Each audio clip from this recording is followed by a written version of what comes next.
டெல்லி ஜும்மா மஸ்ஜிதில் கூட்டம் நிரம்பி வழிந்தது. குடியுரிமை திருத்தச் சட்டத்துக்கு எதிரான போராட்டம் உச்சத்தை எட்டியிருந்தது. கூடியிருந்த அத்தனை பேரின் கண்களும் ஒரே ஒரு இளைஞனை எதிர்பார்த்து காத்திருந்தன. ஆனால் காவல்துறையோ அந்த இளைஞன் ஒருபோதும் கூட்டத்துக்குள் நுழைந்துவிடக் கூடாது என நாலா பக்கமும் காவலுக்கு நின்றன. திடீரென கூட்டத்திற்குள் ஒரு ஆர்ப்பரிப்பு எழுந்தது. கட்டை மீசை கொண்ட இளைஞன் ஒருவன் ஒரு கையில் இந்திய அரசியலமைப்பு சட்டம், மற்றொரு கையில் அம்பேத்கர் புகைப்படத்துடன் நடந்து வந்தான். அதிர்ச்சியில் உறைந்த காவல்துறை உடனே கூட்டத்துக்குள் புகுந்து அவனை கைது செய்தது. அந்த இளைஞன் சிறையில் அடைக்கப்பட்டாலும் அவனின் புகைப்படம் நாடு முழுக்க பரவியது. யார் இவன் என ஒவ்வொரு இந்தியனும் குழம்பி போயிருந்தன. 2021 வெளியான டைம் இதழ் உலகின் எதிர்காலத்தை செதுக்கப் போகும் 100 மனிதர்களில் ஒருவனாக அந்த இளைஞனை தேர்வு செய்தது. அவர் வேறு யாரும் அல்ல, பீம் ஆர்மியின் நிறுவனர் சந்திரசேகர ஆசாத். இதுநாள் வரை பட்டியலின மக்களின் குரலாக வீதிகளில் ஒலித்த அவரின் குரல் இனி இந்திய நாடாளுமன்றத்திலும் எதிரொலிக்க இருக்கிறது.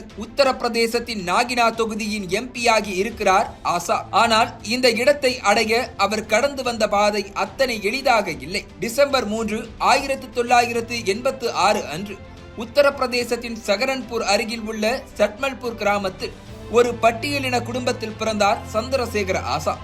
தந்தை பள்ளி ஆசிரியர் என்பதால் இளம் வயதிலேயே அம்பேத்கரை படித்தார். சட்டம் படித்த ஆசாதுக்கு ஒடுக்கப்படும் தலித் மக்களின் குரலாக மாற வேண்டும் என்கிற வேட்கை பிறந்தது. இதற்கு ஒரு வடிவம் கொடுப்பதற்காக தன்னுடைய நண்பர்களுடன் சேர்ந்து 2014ஆம் ஆண்டு பீம் ஆர்மி என்கிற அமைப்பை தொடங்கினார் சந்திரசேகர ஆசாத். இதன் மூலம் உத்தரப்பிரதேசத்தில் இஸ்லாமியர்கள் மற்றும் தலித் சமூகத்தினர் கல்விக்காக 300 இலவச பள்ளிகளை தொடங்கினார். இன்னலுக்கு ஆளாகும் தலித் மக்களுக்கு உதவ தனது அமைப்பை பயன்படுத்திக் கொண்டார். சுற்றுவட்டார கிராமங்களில் பட்டியலின மக்களுக்கு ஒரு பிரச்சனை என்றார்.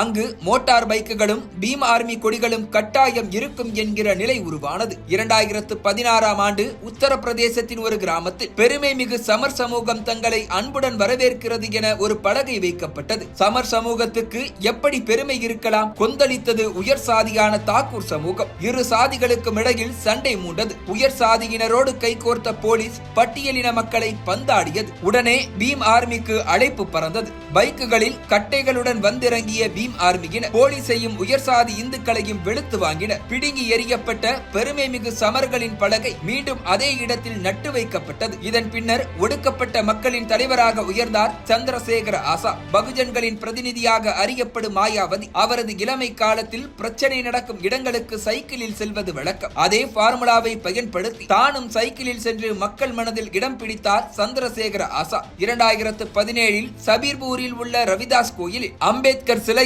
நிறுவ தலித் மக்கள் விரும்பினர். ஆனால் அதற்கு தாகூர் சாதியிடம் இருந்து எதிர்ப்பு வந்தது. போலீஸ் தலையிட்டு தலித் மக்களை பின்வாங்க செய்தது. இந்த சம்பவத்துக்கு பிறகு அதே கிராமத்தில் தாக்கூர் சமூகத்தினர் மகாராணா பிரதாப் நினைவாக பேரணி நடத்தினர். அப்போது இரு சமூகத்துக்கும் இடையில் வன்முறை மூண்டது. 55 வீடுகள் தீ வைத்து எரிக்கப்பட்டன. இப்போது பீம் ஆர்மி பஞ்சாயத்துக்கு அழைக்கப்பட்டது. தாக்கூர் சமூகத்துக்கு எதிராக மிக பெரும் பேரணி நடத்தப்பட்டது. இதில் மீண்டும் ஒரு வன்முறை வெடிக்க வாகனங்கள் தீ வைத்து எரிக்கப்பட்டன. சந்திரசேகர ஆசாத் கைது செய்யப்பட்டு சிறையில் அடைக்கப்பட்டார். அவர் மீது தேச பாதுகாப்பு சட்டத்தில் நடவடிக்கை எடுத்தது யோகியின் அரசு. 15 மாதங்கள் சிறையில் அடைக்கப்பட்ட சந்திரசேகர ஆசாத் சிறையில் இருந்து வெளியானார். தலித் மக்கள் அவரது விடுதலையை கொண்டாடினர். 2019இல் மக்களவை தேர்தல் வர மோடிக்கு எதிராக வாரணாசியில் களமிறங்குவதாக அறிவித்தார். ஆனால் படுதோல்வி அடைந்தார். எதற்கும் அசராமல் அடுத்தடுத்த போராட்டங்களில் பங்கேற்றார். ஹத்ராஸ் பாலியல் வன்கொடுமை, குடியுரிமை திருத்த மசோதாவுக்கு எதிரான போராட்டம், விவசாயிகள் போராட்டம் என அவர் சென்ற இடங்கள் எல்லாம் அனல் பறந்தன.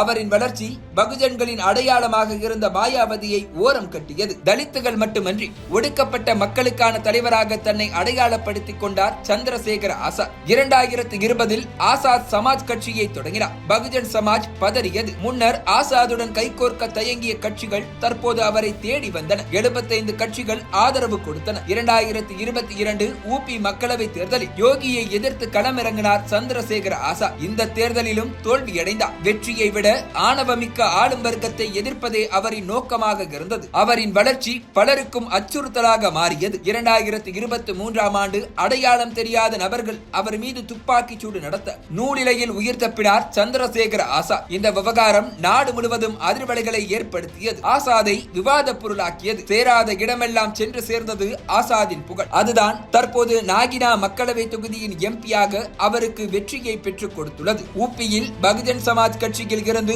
ஒரு எம்பி கூட தேர்வாகவில்லை. இதனால் பட்டியலின மக்களின் பிரதிநிதியாக நாடாளுமன்றத்தில் ஒலிக்கப் போகும் ஒற்றை குரலாக உருவெடுத்துள்ளார் சந்திரசேகர ஆசாத். மற்ற கட்சிகளில் பட்டியலின எம்பிக்கள் இருந்தாலும் அவர்களுக்கும் ஆசாதுக்கும் ஒரு வித்தியாசம் உள்ளது. சந்திரசேகர ஆசாத் வடநாட்டின் ராவணன். ஒடுக்கப்படும் மக்களுக்காக ஒலிக்கும் அவரது கர்ஜனை அதிகார வர்க்கத்தை ஆட்டி வைக்கும். இத்தனை ஆண்டுகளாக உத்தரப்பிரதேசத்தின் தெருவில் நடந்த இந்த மாயாஜாலம் இனி இந்திய நாடாளுமன்றத்தின் மைய அவையிலும் எதிரொலிக்கும்.